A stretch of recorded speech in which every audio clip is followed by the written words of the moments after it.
Even if you failed, at least you tried. Now, a lot of people have this very scary perception of life that if they don't get what they want, then they're just gonna be labeled as failures. But little do a lot of people know that failing is key to success. So just go out there and try. The worst thing that could happen is that you will fail. But if you really think about it, failing is part of winning.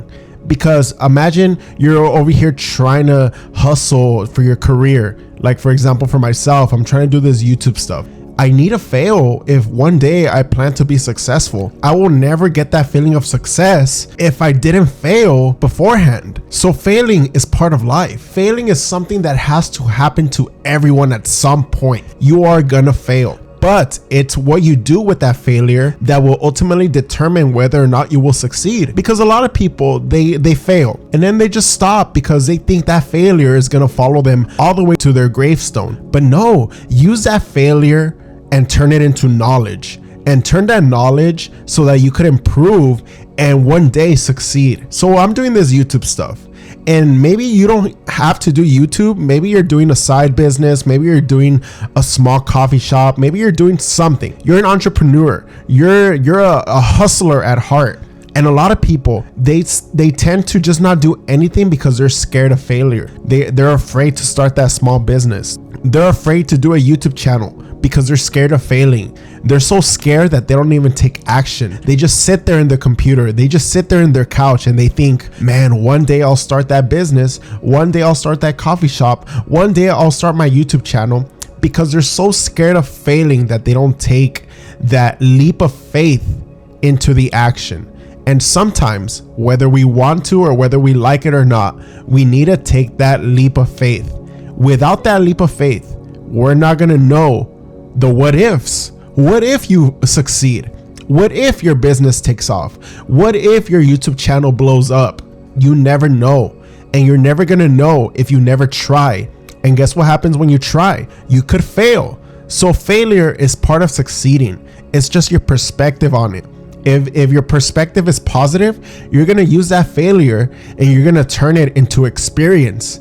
And through that experience, you're going to actually grow as a person. You're going to succeed in life because you used your past experiences for success.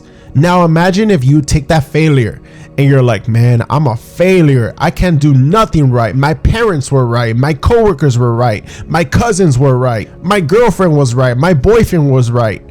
Imagine if you take that and you take it into heart, man, I'm nothing. Then you're going to use that failure as pretty much a nail in the coffin to just give up on your dreams. But you shouldn't give up on your dreams. If anything, you should keep going no matter how many times you fail. A lot of people fail 1,000 times before they actually get their big break.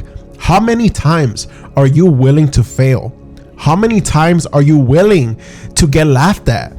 To get made fun of? Because a lot of successful people, they got made fun of early on, but then people started laughing with them once they actually started to succeed. And that's the sad part, that a lot of people, they laugh at you.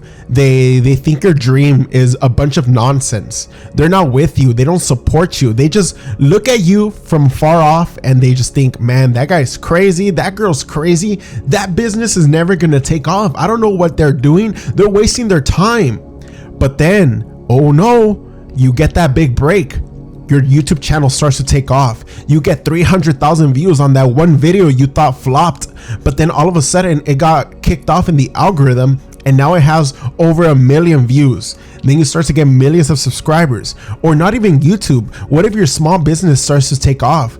Oh, I made 20 sales on my website. Woo! And all the people that doubted you, they're going to reflect. They're going to look at you and they're going to be like, man, I always knew you had it in you. Your tenacity, your drive was amazing. But it's like, okay, you say that now when I'm already succeeding. Where was that when I was barely starting? And in my opinion, that's the saddest thing, that people are haters. People don't support you because they think your dream is a bunch of nonsense. And it's not until you actually start getting the numbers in, you start actually getting success, that people start to recognize your efforts. your endless nights of just pondering and thinking about your business. A lot of people are not going to be there for you. And that's just the cold, hard truth. People are not going to be there for you. So it's important for you to be there for yourself. At the end of the day, it's just you and yourself. When you lie down in your bed, guess who else is there? Yes, I agree that your wife could be there, your husband could be there, your sister, your brother, but it's just you and your thoughts. That's all you have left at the end of the day, just you and your thoughts, for you to reflect. What did you do that day? Were you productive? So sometimes you just need to be your best supporter. You need to be your number one fan. You need to believe in yourself when no one else would believe in you. And sometimes that's the only support you have. And you just need to keep going. You need to learn to live off of that, because a lot of people are not going to support you, whether or not you want to believe that or not. That's the reality.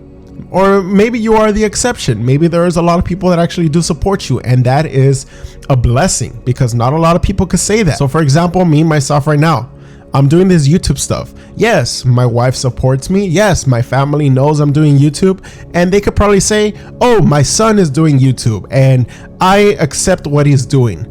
But when they're by themselves, they're not putting in hours for me to think of video ideas. They're not over here doing things to help me improve my YouTube videos.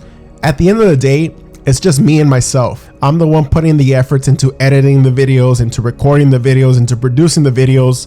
And I'm not saying my family doesn't support me, or I'm not saying that, my family is the worst. No, I completely, I understand where they're coming from, because obviously they're living their life. In reality, they probably don't care about me doing YouTube, because like I said in the beginning, at the end of the day, this is for yourself. You are your supporter. You are your own team.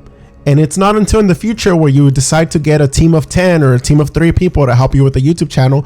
But every YouTuber, when they start off, it's always themselves. It's always you, no one else. Think of all the popular YouTubers that are still thriving nowadays. They started off recording with their webcam in their room. They were editing their own videos. Now, obviously, they have a full team. But in the beginning, in those humble beginnings, it was just them and no one else. Probably people thought they were crazy, but look at them now. They're thriving. They have millions of dollars, and they're just overall a success story. So what are you doing? Are you going to take your failures and turn them into experiences so that you can succeed? Or are you going to let your failures haunt you for the rest of your life? Ultimately, it's up to you. And I'm just here to share my thoughts and express my thoughts. And if you enjoyed this video, make sure to click on the next video that YouTube is going to recommend. And I'll see you guys on the next one.